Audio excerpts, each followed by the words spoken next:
ప్రముఖ సినీ పాత్రికేయుడు, నంది అవార్డు గ్రహీత పులగం చిన్నారాయణ రచన స్వర్ణయుగ సంగీత దర్శకులు పుస్తకావిష్కరణ కార్యక్రమం హైదరాబాద్లోని భారతీయ విద్యాభవన్ ఆడిటోరియంలో chimatamusic.com సంజయ్ కిషోర్ ఆధ్వర్యంలో పలువురు ప్రముఖుల సమక్షంలో అత్యంత ఘనంగా జరిగింది.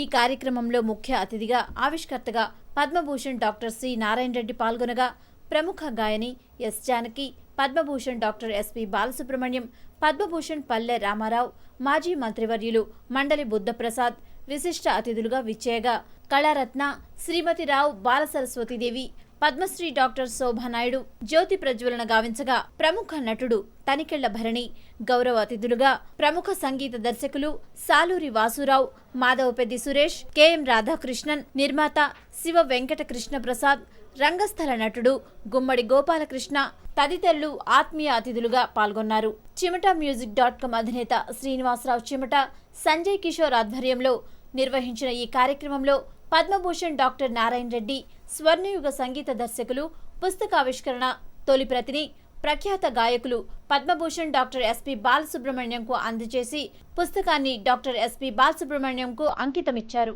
ఈ వేడుకలో రచయిత పులగం చిన్నారాయణకు శాలువా కప్పి సత్కరించారు. ఈ కార్యక్రమంలో భాగంగా నిర్వహించిన జుమ్మంది నాదం సినీ సంగీత విభావరి ఆహుతులను విశేషంగా ఆకట్టుకుంది.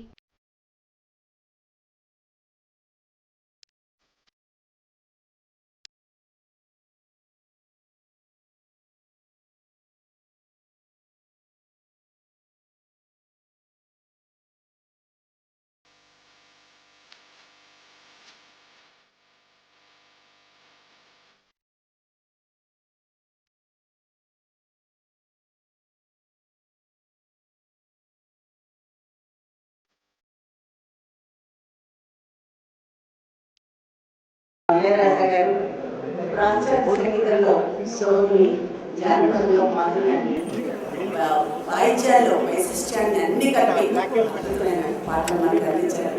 మన ముందున్న బాలు గారు ఆయనే పాడి దర్శకత్వం చేసి నటుల్లో పూర్తిగా పరకాయ ప్రవేశం చేసిన వ్యక్తి ఆయన. ఇవన్నీ చదువుతుంటే ఒక అద్భుతం, అలా అద్భుతాన్ని మనకు చూస్తున్నట్టుగా ఉంటుంది. ఎస్పీ గారు అంటే ఎంత అభిమానం నేను మాటల్లో చెప్పలేను. అటువంటి అభిమానాన్ని పొందిన బాలసుబ్రహ్మణ్యం గారు ధనిలో, మరి బాలసుబ్రహ్మణ్యం గారు లాంటి వారిని అభిమానించిన శ్రీనివాస్ గారు ధనిలో. ఏదేమైనా మంచి హృదయం గల వ్యక్తి ఆయన. ఇవాళ చాలా పాటల్లో నేను కూడా కీబోర్డ్ ప్లే చేసిన పాటలు చాలా వచ్చినాయి ఇవాళ. ఎస్పెషల్లీ బాలసుబ్రహ్మణ్యం గారిది ఇందాక కెప్టెన్ కృష్ణ ఆ కంపోజింగ్ నేను వెళ్ళాను గుంటూరుకి.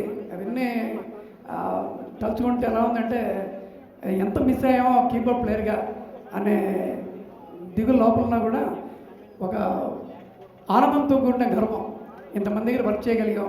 బహుశా మా సంగీత దర్శకులందరిలోకి నా ఒక్కడికే అదృష్టం దొరికింది, ఇంకెవరికి అదృష్టం దొరకలేదు. పులగము చిన్నారాయణ రచించిన గ్రంథం స్వర్ణయుగ సంగీత దర్శకులు. వీళ్లలో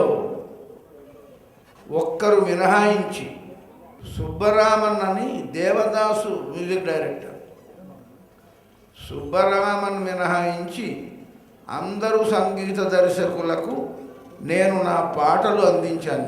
శ్రీనివాస్ గారికి నేనంటే విపరీతమైన పిచ్చి ఆయనకి, అంతే తప్ప ఈ పుస్తకాన్ని స్వీకరించడానికి నాకంటే అర్హత కలిగిన వాళ్ళు చాలామంది పెద్దలు ఉన్నారు. సో ఒక మంచి పుస్తకం ఇది, డెఫినెట్గా మనం ఇంట్లో ఉంచుకోవాల్సినటువంటి పుస్తకం. ఇటీవలే సినిమా కవుల గురించి మన తర్వాత తరాల వాళ్ళకి ముఖ్యంగా తెలియవలసిన అవసరం ఉంది. సంగీతం వినే వాళ్ళకు మాత్రమే కాదు, ఇప్పుడు సంగీతం చేస్తున్న వాళ్ళకి, పాడుతున్న వాళ్ళకి కూడా ఈ మహానుభావులు ఏం చేశారో, ఎంత కష్టపడ్డారు, ఇవాళ వాళ్ళు వేసినటువంటి ప్లాట్ఫామ్ మీద ఎన్ని అద్భుతమైన బ్రహ్మాండమైనటువంటి భవనాలు కట్టబడ్డాయి. ఇవన్నీ చదివి తెలుసుకోవాల్సినటువంటి ఒక అద్భుతమైన పుస్తకం. ఇది చాలా ఉపయోగపడుతుంది. ఈ పుస్తకం రావడానికి మా సంజయ్ కిషోర్ చాలా శ్రమ తీసుకొని ఒక్కొక్కరి దగ్గరికి వెళ్ళి తను పడ్డ శ్రమ ఇంత అంత కాదు, దాని వెనక అంత కృషి చేశాడనమాట. దానికి ఆయన మెచ్చుకోక తప్పదు. నేను నారాయణ రెడ్డి గారు చెప్పినట్టు నేను కూడా సుబ్బరామన్ గారు ఒక్కరు తప్ప మిగిలిన వాళ్ళందరూ మ్యూజిక్లో పాడాను. ఇంకా ఇట్లాంటి పుస్తకాలు ఇంకా కూడా వెయ్యాలని నేను కోరుకుంటున్నాను. ఇప్పుడు మిస్ అయిన మ్యూజిక్ డైరెక్టర్స్ అందరినీ కూడా వేయాలి. నెక్స్ట్ పుస్తకంలో ఇప్పుడు మిస్ అయిన వాళ్ళందరినీ కూడా ఇంక్లూడ్ చేస్తే చాలా బాగుంటుంది. అట్లాంటి పుస్తకాలు చాలా వేయమని కోరుకుంటున్నాను. Best of luck. ఆయురారోగ్య ఐశ్వర్య ఆనందాలతో కులాసాగా ఉంటూ పుస్తకాలు వేయండి. Best of luck.